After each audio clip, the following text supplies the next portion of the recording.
इस तरह के एजुकेशनल एंड मोटिवेशनल वीडियोस भविष्य में भी पाना चाहते हैं तो आप एडू हेल्प डेस्क गुरु चैनल को सब्सक्राइब कर सकते हैं और बेल आइकन को भी दबा सकते हैं। बेल आइकन दबाने से तात्पर्य यह है कि आपको भविष्य में आने वाली सभी वीडियोस की नोटिफिकेशन स्वतः ही मिल जाएगी। जय हिंद, वंदे मातरम।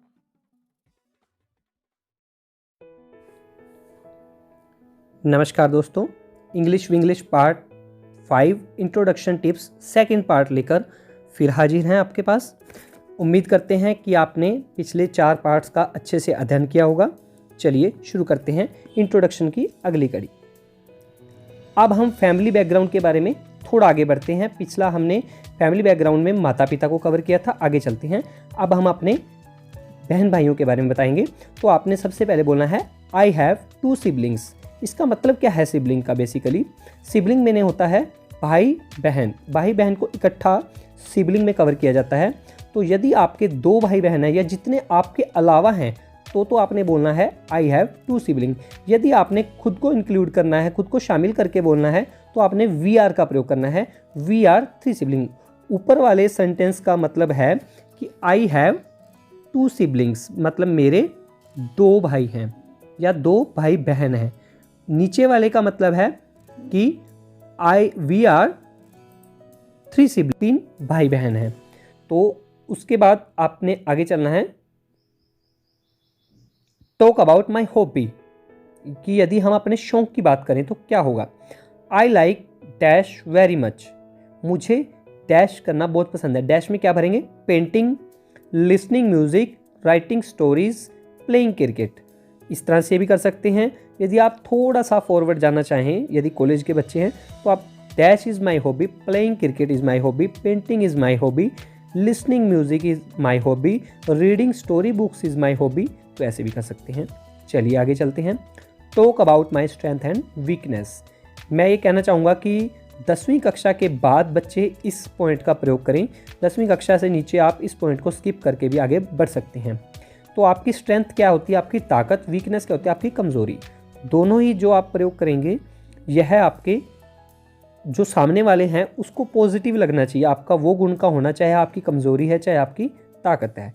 उदाहरण के लिए बताते हैं, क्रिएटिविटी, ऑनेस्टी, इसको ऑनेस्टी बोलना है, होनेस्टी नहीं बोलना। डेडिकेशन, समर्पण। तो ये क्या है? मेरी स्ट्रेंथ है, इज़ माई स्ट्रेंथ, यह है मेरी ताकत है। तो ये आपने अपने आप को पॉजिटिव रूप में पेश कर दिया सामने वाले को। आगे देखते हैं वीकनेस। डिसिप्लिन, मतलब आप स्ट्रिक्ट हैं डिसिप्लिन के, किसी मामले में समझौता नहीं करते। इज़ माई वीकनेस, आपने अपनी तरफ से इसको वीकनेस बताया, परंतु सामने वाले को क्या महसूस हुई? वो आपकी ताकत। Sharing nature is my weakness, यह भी एक जनरल नॉलेज, जनरल के तौर पे आप उसको बताने के लिए कह सकते हैं कि मेरी जो नेचर है वो शाइंग है। Mathematics is my weakness, mathematics है जो मेरी वीकनेस है। इंग्लिश और बीइंग कॉम्पिटिटिव, प्रतियोगिता करना मेरी क्या है? वीकनेस है। आगे चलते हैं।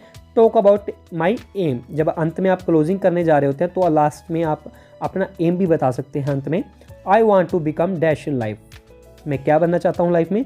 Teacher, businessman, engineer, scientist. आप इस तरह से इसको कवर कर सकते हैं, कुछ भी जो आप बनना चाहते हैं। उसके बाद आगे चलते हैं। लास्ट में आपने क्लोजिंग वैसे नहीं करनी है एम पर, अंत में क्लोजिंग टैग आपका इस प्रकार का हो, इम्पोर्टेंट, ध्यान रखें, दैट्स ऑल अबाउट मी। ये क्लोजिंग करने से आपका इंट्रोडक्शन इफेक्टिव हो जाता है। देखिए कितना आसान इंट्रोडक्शन था, और बहुत से बच्चे इस डर से इंट्रोडक्शन की प्रैक्टिस ही नहीं कर पाते कि शायद मुझे ये जो 8-10 लाइनें हमें बताई जाती हैं इंट्रोडक्शन, कहीं इसमें मुझसे गलती ना हो जाए। तो मैं बहुत उम्मीद करूंगा कि बच्चे बहुत अच्छी तरह से इन दिनों इंग्लिश विंग्लिश प्रोजेक्ट की प्रैक्टिस कर रहे होंगे, सभी वीडियोस देख रहे होंगे। यदि आपको वीडियो ढूंढने में कोई दिक्कत हो, कोई समस्या आ रही हो वीडियो ढूंढने में यदि आपको, तो आप कमेंट कर सकते हैं। उसके बाद चलते हैं वोकैबुलरी एक्सरसाइज की तरफ। इस वीडियो के अंत में हम आज वर्ड कुछ कवर कर रहे हैं। ग्रेट, महान। यदि किसी को हमने कहना हो यू आर ग्रेट, तो आप महान हैं, उनकी महानता के बारे में आप उनको प्रेज करना चाहते हैं। प्रैक्टिस अभ्यास, यदि किसी कार्य को बार बार दोहराकर आप सीखना चाह रहे हैं तो क्या कर रहे हैं? आप उसका अभ्यास कर रहे हैं। थिंक, सोचना। आई एम थिंकिंग, मैं सोच रहा हूँ। व्हाट आर यू थिंकिंग, आप क्या सोच रहे हैं? आई वॉज थिंकिंग, मैं सोच रहा था। आस्क, पूछना। वाई आर यू आस्किंग, आप क्यों पूछ रहे हैं? आई एम आस्किंग यू, मैं आपसे पूछ रहा हूँ। राइट, WRIT, W इसमें साइलेंट रहेगा, राइट मैंने क्या है लिखना, लिखा होता है ना, रीड एंड राइट, पढ़िए और लिखिए, तो ये मतलब होता है इसका, यह एक वर्ब है, क्रिया है। इसको आप ऐसे भी लिख सकते हैं, आई एम राइटिंग, मैं लिख रहा हूँ, और ही इज़ राइटिंग, वह लिख रहा है। व्हाट आर यू राइटिंग, आप क्या लिख रहे हैं। तो आशा करते हैं आज की कड़ी में आप काफ़ी कुछ सीख गए होंगे। फिर भी आपको वीडियो के बारे में कोई सुझाव हो तो ज़रूर कमेंट करें। आपके कमेंट हमारे लिए आशीर्वाद और मनोबल वृद्धि का कार्य करते हैं। धन्यवाद। जय हिंद, जय भारत।